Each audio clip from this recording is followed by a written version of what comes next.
¿Alguna vez en tu vida te has hecho la pregunta, ¿estoy en la iglesia correcta?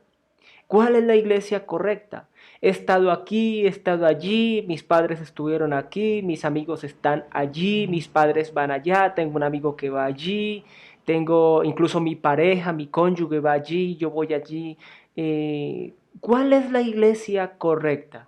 Pues quédate, hoy daremos respuesta a esa pregunta.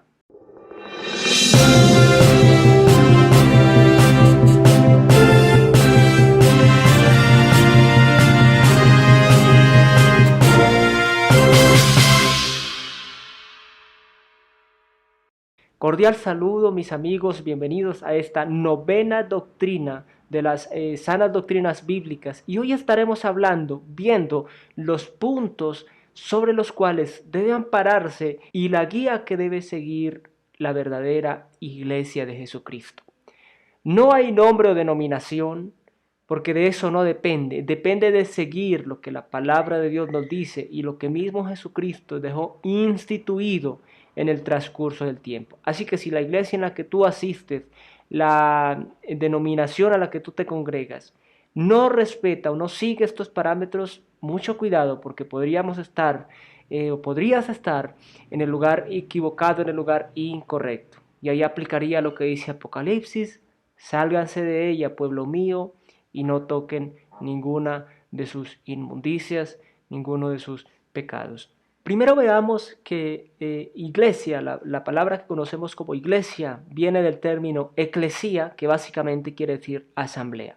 Asamblea de los, como decir, de los apartados, de los llamados fuera, ¿sí? Porque hoy en día vemos asambleas en el nivel administrativo, en el nivel de gobierno, pero acá es asamblea de los llamados afuera.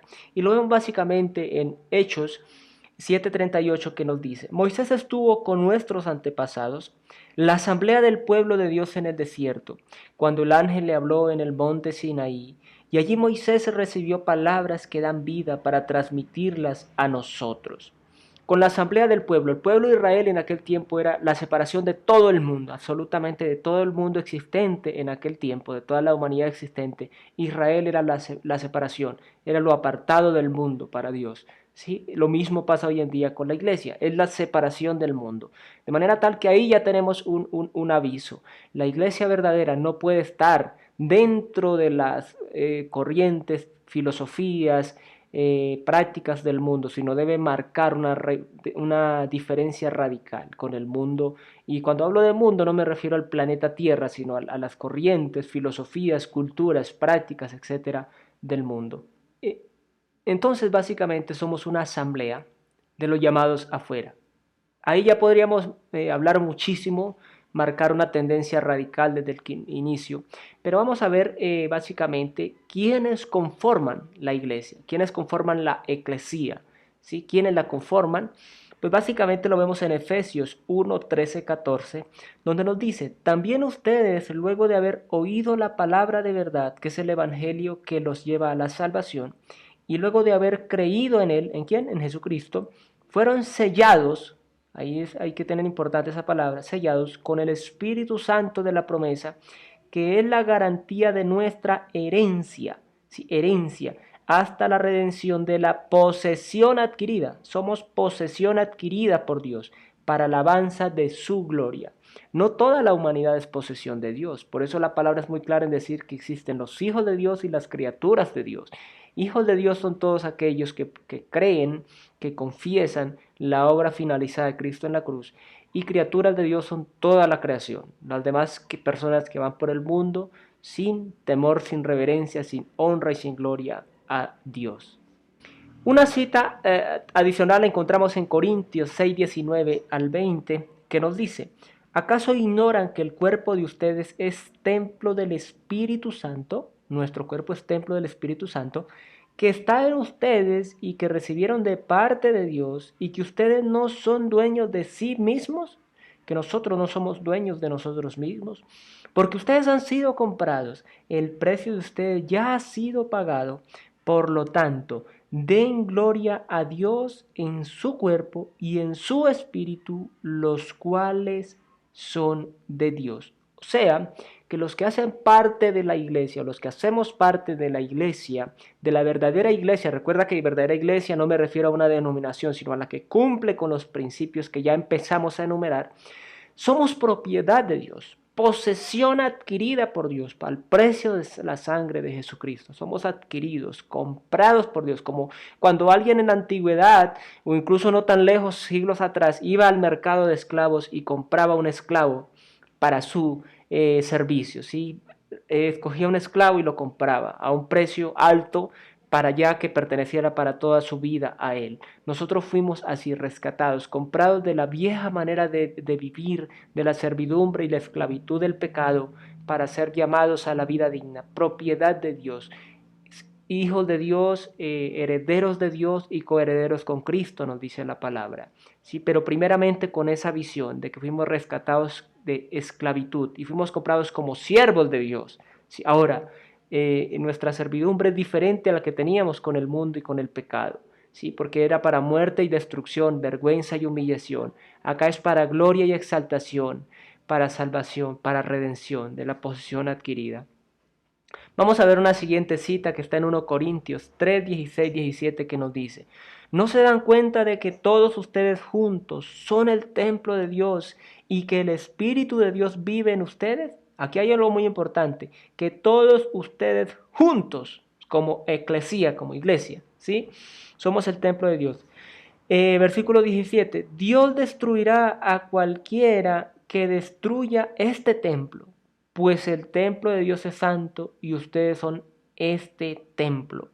O sea, nosotros no podemos ir por el mundo en contra de nuestro cuerpo, destruyendo nuestro cuerpo, pecando contra nuestro cuerpo, adulterio, fornicación, hechicerías, brujería, tantas prácticas que destruyen el cuerpo, drogas, vicios y malas prácticas, sino que debemos ser siempre en honra porque somos propiedad de Dios y por consiguiente debemos siempre conservar ese honor y esa dignidad que nos ha dado Cristo.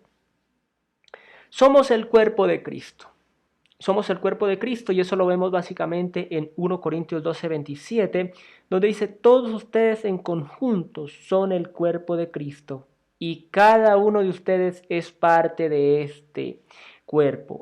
Bien, no solamente se habla acá, se habla en otras partes como siempre. Estoy resumiendo el tema, no vamos a ir a todos los versículos ni a hacer explicación hermenéutica ni exégesis porque no es el tiempo ni el caso suficiente para hacerlo, pero vamos a darnos cuenta que verdaderamente somos pueblo de Dios, cuerpo de Cristo, templo del Espíritu Santo. Ahí ya hemos marcado muchos puntos importantes, donde si la iglesia donde tú estás, donde tú te congregas, apunta hacia otra dirección, hacia otro propósito, ahí ya debes hacer un alto y determinarte, porque como siempre digo, no está en juego tu trabajo, un empleo, un fin de semana, un mes, unas vacaciones, no, está en juego tú, o puede estar en juego tu eternidad, la eternidad de tu alma, y eso verdaderamente merece la atención más grande que se pueda generar sobre la tierra. Ahora, vamos a ver aquí que estamos escritos en el cielo. Los verdaderos pertenecientes a la verdadera iglesia y al a la verdadera fe de Jesucristo, estamos escritos en el cielo. Y lo vemos en Hebreos 12, 23a, que nos dice: ustedes han llegado a la congregación de los primogénitos de Dios, cuyos nombres están escritos en el cielo. Eso debe ser motivo de gran alegría, de gran gozo, saber que si tú eres verdaderamente un seguidor firme y fiel de Jesucristo, tu nombre, nuestros nombres están escritos en el libro de la vida del Cordero. Ahora vamos a ver rápidamente tareas de la iglesia. Tareas, actividades, lo que tiene que hacer, cuál es el propósito de la existencia en el mundo, porque mucha gente dice, bueno, ¿en la iglesia qué es lo que tiene que hacer? Que yo no veo que haga muchas cosas por el mundo, que no hace nada, que no brinda ayuda social, que no está metido en esto, que no en aquello. Pues vamos a ver rápidamente y resumidamente. La primera tarea de la iglesia es la comunión con Dios, ¿sí? Es estar en comunión con Dios. ¿Por qué? Porque como la palabra dice, sin Dios nada podemos hacer, y como Moisés lo dijo, si tú no vas, ni me saques de aquí conmigo. Si tú no vas conmigo, ni nos saques de aquí con tu pueblo. ¿Sí? Y vamos a ver básicamente en Lucas 4:8 que nos dice, Jesús le respondió, las escrituras dicen, adora al Señor tu Dios y sírvele únicamente a Él. Es el primer y gran mandamiento. Amarás al Señor tu Dios con todo tu corazón, con toda tu alma, con toda tu mente, con todas tus fuerzas. Sí, ese es el primer mandamiento. Entonces, básicamente ese es el primer propósito de la iglesia en la tierra, dar ejemplo de adoración y gloria a Dios, vivir en esa comunión y en esa adoración permanente. La segunda actividad o tarea de la iglesia es predicar, llevar las buenas nuevas del evangelio de salvación, es predicar la palabra, ¿sí? Predicar la palabra, y eso lo vemos básicamente en Marcos 16:15, que nos dice, entonces les dijo, vayan por todo el mundo y prediquen la buena noticia a todos. Hechos 1:8 nos dice, pero recibirán poder cuando el Espíritu Santo descienda sobre ustedes y serán mis testigos y le hablarán a la gente acerca de mí en todas partes, en Jerusalén, por toda Judea, en Samaria y hasta los lugares más lejanos de la tierra. Dicho de otra manera, en nuestra familia, en nuestra comunidad, en nuestra ciudad, en nuestro estado, departamento, en nuestro país y hasta los confines de la tierra. La tercer propósito de la iglesia es edificar, construir, enseñar, ¿sí? Ya se habla de predicar, ahora es de enseñar, instruir, guiar, ¿sí? Como cuando tú estudias una carrera universitaria que inicias desde lo básico y vas hasta lo complejo, hasta el final, hasta que te gradúas. ¿Cuál es nuestra graduación? O tu graduación es cuando ya seas llamado a la presencia de Dios. Ese es el final de nuestro camino y ese es el final de nuestra jornada. De lo contrario, estamos en proceso y en camino. Y eso lo vemos en Efesios 4:11-12 que nos dice, ahora bien, Cristo dio los siguientes dones a la iglesia, los apóstoles, los profetas, los evangelistas y los pastores y maestros. Ellos tienen la responsabilidad de preparar al pueblo de Dios para que lleve a cabo la obra de Dios y edifique la iglesia, es decir, el cuerpo de Cristo. 1 Corintios 12:31.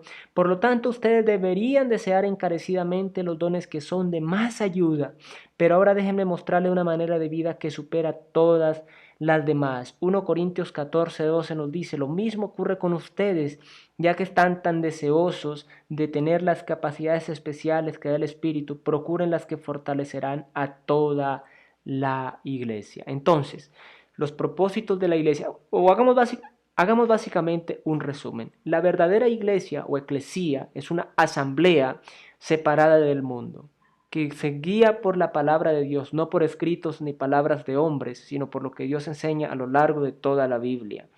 Es una comunidad que se diferencia del mundo, que no está metido en idolatrías, en hechicerías, en comunión con el pecado, etcétera, etcétera, que está separado, que son los que confiesan que Jesucristo es el Hijo de Dios. Que aquí ya salen muchísimas iglesias del paso. La iglesia que dice que Jesucristo era un espíritu y no vino en carne y sangre, y ya está fuera de la verdad.